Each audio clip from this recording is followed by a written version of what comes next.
Good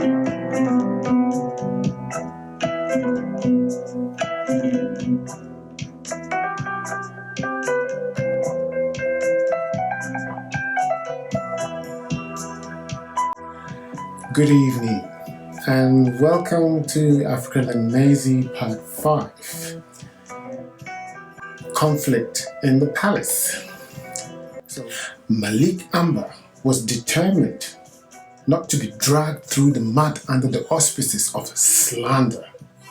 Besides that, how could an individual I have grown up with permit one of his wives to openly slander the Ahmednagar Kingdom's Prime Minister without checking or correcting that individual? Malik suddenly recalled what is believed to have been a groundnut story his deceased master Chengiz Khan once told him. It's best to always remember when enjoying a mouthful of roasted groundnuts, it only has to take one rotten roasted groundnut in the mix to coerce you to expectorate the whole contents of your mouth. This explains why our ancestors taught us how best to eat roasted groundnuts. As a snack, we were taught to peel the skin of the roasted groundnut with our fingers, giving us the opportunity to form a relationship with the groundnut. Before we consumed it, at least we get to differentiate the edible from the inedible. Just imagine having to eat this snack in the dark, or when it is pitch black, or when there is no sunlight. This learned technique, which at times appears spontaneously, ensures that the culprit groundnut is always discarded before it makes its way to contaminate other masticated groundnuts in your mouth. Not to digress, Grandpapa Getachew said the deceased Chengiz Khan is said to have summarized, "Always remember, rotten roasted groundnut will always contaminate a lot of groundnuts. Just as a vindictive person can influence innocent persons, you must always eliminate or shun away from rotten groundnuts destined to threaten or destroy your taste buds." Malik Ambar's hypermnesia kicked in once again. He was swift and ruthless in resolving the conflict at the palace in Daulatabad. Malik discarded the rotten groundnuts, thus the Persian wife and his son-in-law, by euthanizing his son-in-law Sultan Murtaza II and his Persian wife without mercy. This resulted in the enthronement of the deceased couple's orphan son, Sultan Burham III, to the throne. But wait a minute, let's zoom in closer to examine this. Sultan Burham III, this orphan boy, was just 5 years old when he was cascaded onto the throne by Malik. So guess what? Malik Ambar assumed the throne until the little boy becomes of age. From being in bondage all the way far away in Harar Ethiopia at a very young age, to have been sold off multiple times from Sana'a in Yemen, in Baghdad, in Iraq, and then purchased in India, to suddenly becoming the Sultan of Ahmednagar and to have become the Prime Minister or the Chancellor of Exchequer or the Regent of Ahmednagar, was a great achievement.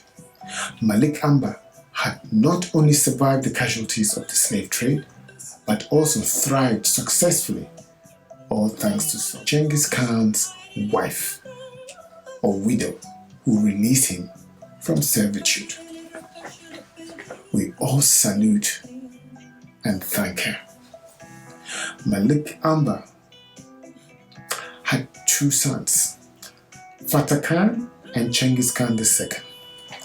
Fateh Khan married the daughter of an Ethiopian earl called Yakut Khan from the Bajapur region in India around 1609.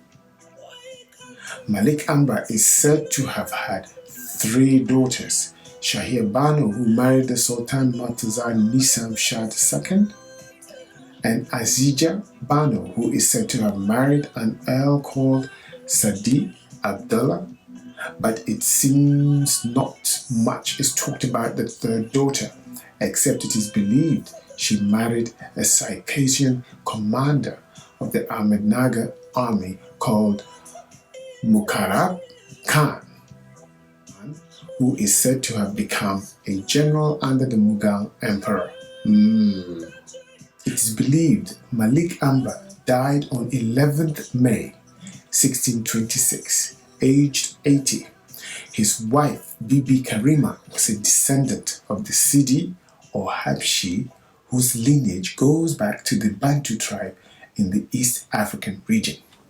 Till today, in these extraordinary times, there are amazingly African descendants born and raised in India and Pakistan for over 500 years, whose mother tongue could be Gujarati, Urdu, Hindi, etc. Odd, isn't it? Not quite. It can be compared to Africans born and raised in other parts of the world, such as Europe, the Americas, the Caribbean, the Middle East, Russia, China, Japan, and Australasia. Quite extraordinary.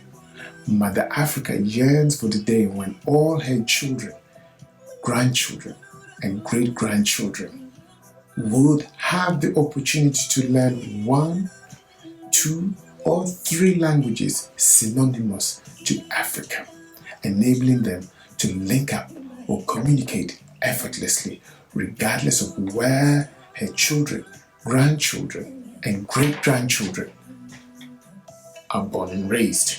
It would be a step to breaking down internal barriers within the African continent. Let's be fair, a lot of African history, spiritual artifacts, minerals, properties, etc. are stacked in faraway lands without Mother Africa's permission. Mother Africa has been consistent in ensuring her children, grandchildren, and great-grandchildren are fluent in foreign languages because it enables them to understand what is said and written about them, even if at times one might be powerless to retaliate. If only the battlefields where Africans fought the Mughal Empire could speak, it would have shed some light on the tens of thousands of Ethiopians or Africans who perished in the name of protecting the Ahmednagar kingdom from the Mughal Empire or the Mughal army, all for Mother India. Who would have imagined or thought Africans had contributed immensely to the nation of India? Who would have? Very often, African achievements are very often whitewashed or simply swept underneath the rug. For instance, how many of us knew about the story of Chapu or Malik? Let's even travel way back to Roman times.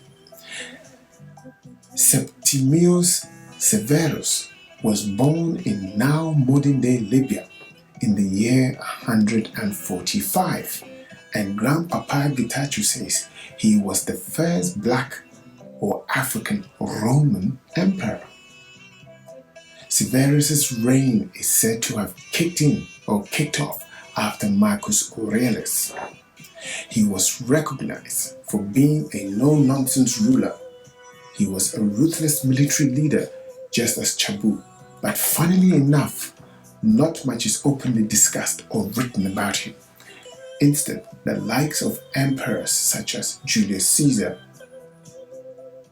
or Nero are never omitted from the archives of Roman times. Mother Africa continues to encourage us all to keep African stories and achievements alive and pass them on to the next generation. just as her ancestors had done for millenniums. Such stories are indicative proof that Africans around the world have contributed and continue to contribute to global economic growth wherever they land, even in times when collectively as a people they have been shunned and deprived of their basic dignity and their liberty. This brings me to the end of part 5. Stay tuned for the final part where we shall delve into Chapu or Malik's legacy. Until then, do have a nice evening. Bye-bye. But